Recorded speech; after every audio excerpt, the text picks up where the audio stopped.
Good afternoon, Miss Anne. Good afternoon, ma'am. Okay, Miss Anne, can you tell me about yourself? My name is Ann Cristina Macalam. I am 35 years old with one son. I am a single mother, and I have work experience as a domestic helper in the Middle East. Um, and I know how to do the housekeeping, cooking, as well as taking care of elderly and infants. Okay, I have few questions for you to answer, so let's start. Why do you want to work as a maid? Because it's the only way of living that I know to provide for my son. Why you choose Malaysia when there is a lot of other country? I want to experience the culture of Malaysia as well as to know the people also. How are you qualified for this job? Um, Based on my experience as well as educational attainment. May I know what is your education level is? I am a college graduate. What Uh, is your recent experience? I was a housemaid in the Middle East, in Kuwait. Have you worked abroad before? Yes, ma'am. I worked in Abu Dhabi and Kuwait. How many years are you in Abu Dhabi and in Kuwait?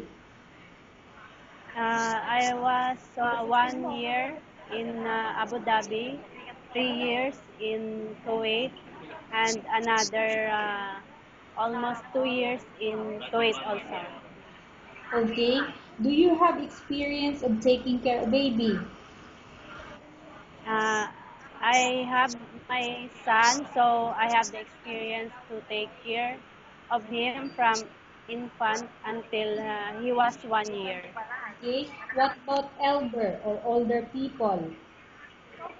I have experience taking care of elder people based on my experience in Kuwait. Do you have any other special skills? Um, I am computer literate and I can do the sewing, gardening, as well as I can follow recipe. Okay. Are you willing to learn new skills? Yes, ma'am, I am willing to learn. Are you willing to work with a family where the mother-in-law or any relatives stay together? Yes, ma'am. Currently, are you still working? No, ma'am, I am waiting for employer. You know how to cook? Yes, ma'am. What sort of food can you cook? I know how to cook Filipino food and Arabic food. Okay. In Arabic, may I know the dishes do you know? I cook the warag enab, matchpus diay, and some dapus and marag. What about in Filipino? Uh, Dishes like adobo, pansit, um, kare-kare, tinola. Are you aware that you will have to do washing, cleaning, ironing, and cooking? Yes, ma'am. From all the house chores, which do you like most? I like the cooking and ironing. If ever you were selected to work in Malaysia, who will take care of your kids? My mother will take care of my son and one brother also. You are not allowed to use handphone during working hours. It's okay, ma'am. You are only allowed to use handphone after you finish all the works and when going to bed. Yes, ma'am. You are strictly needed to surrender the handphone to your employer in the morning, and your employer will return back to you once you're going to bed. Yes, ma'am. If ever your employer finds out that you're abusing your handphone and it's affected your work performance, your employer will confiscate your handphone and you're not allowed to hold it anymore. Instead, your Yes, employer will allow you to call to your family 3 times in a month.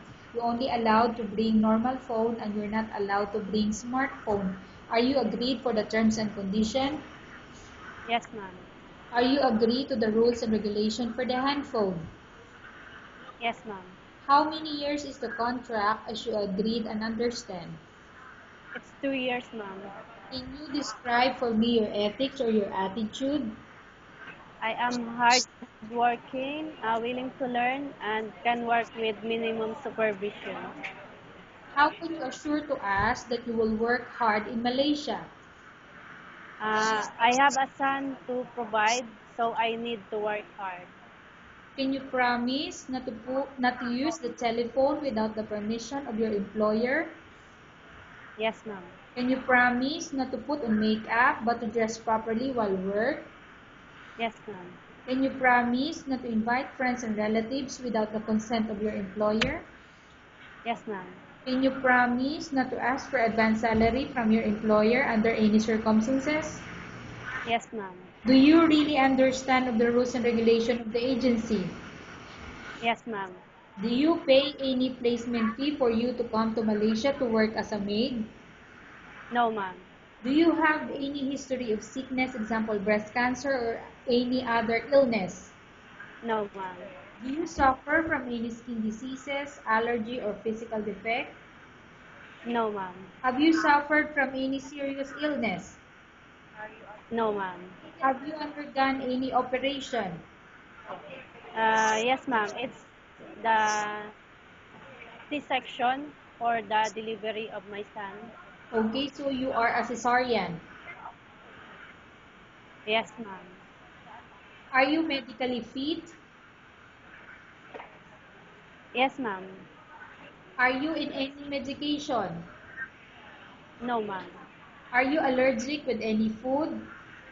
No, ma'am. Are you prepared to work for the employer of any race? Yes, ma'am. Are you prepared to eat that type of food taken by your employer? Yes, ma'am. Are you afraid of being left alone in the house? No, ma'am. Are you afraid of dogs or other pets?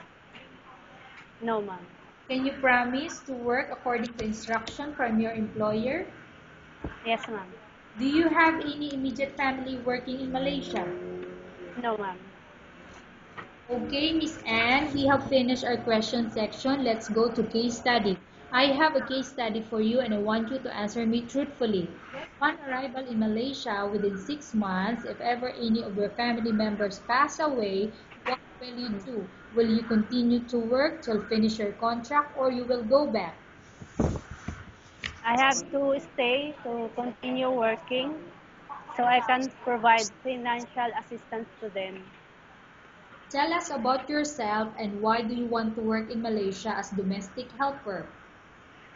I am experienced and willing to learn and hardworking. Okay, Miss Anne, what do you want to tell to your employer who watching your video? Sir, ma'am, please consider my application so I can provide for my son as well as for my family. Okay, thank you very much, Miss Anne. We will update to your agency if there's any selection made by the employer. Thank you, ma'am.